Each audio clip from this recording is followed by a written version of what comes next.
So my friends, how are you? Are you ready to endure the early hours of the morning of this Las Vegas GP? Well, remember that if you can or can't stay awake these next few nights, you can count on us, as we'll bring you all the details of what happens in each session this weekend.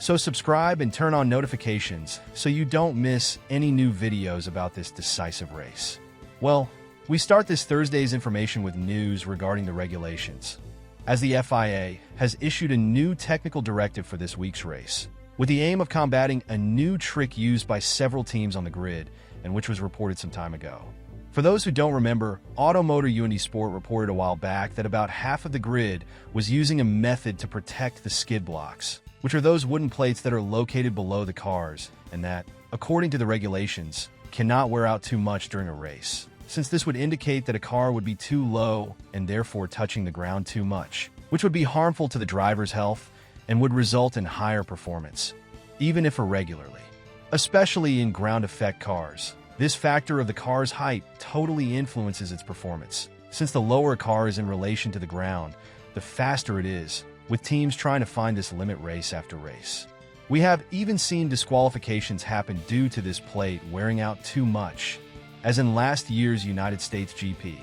where Lewis Hamilton and Charles Leclerc had their cars considered irregular after the end of the race, and as a result, they were disqualified. To prevent this, where a new trick was added to the car by the teams, which is a screw that is located at the rear and that fixes this wood, but which in fact also protects the plate during the race, with Red Bull reporting this method used by the teams to the FIA, and the FIA confirming that it really exists. So, after learning of this irregularity, the FIA decided to take action this season and informed the teams that this practice will be banned from now on, with inspections being carried out during this weekend to prevent some teams on the grid from using this trick to make their cars lower, without wearing down the wooden plate.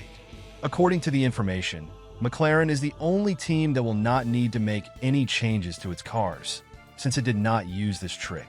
On the other hand, even Red Bull, which was the one that reported this practice to the FIA, ended up being affected by the new directive, since it did not use a screw like most teams, but had another mechanism to combat the wear of the plates that is also irregular.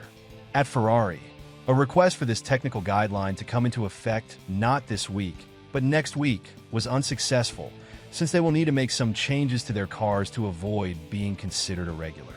Even so, the FIA maintained its date, and this week the cars will have to comply with the regulations, with penalties being applied to those who do not meet the requirements of this guideline. Well, changes and inspections in this decisive final stretch of the season. But tell me, do you think this change could harm some teams in the fight for the title, like Ferrari, for example?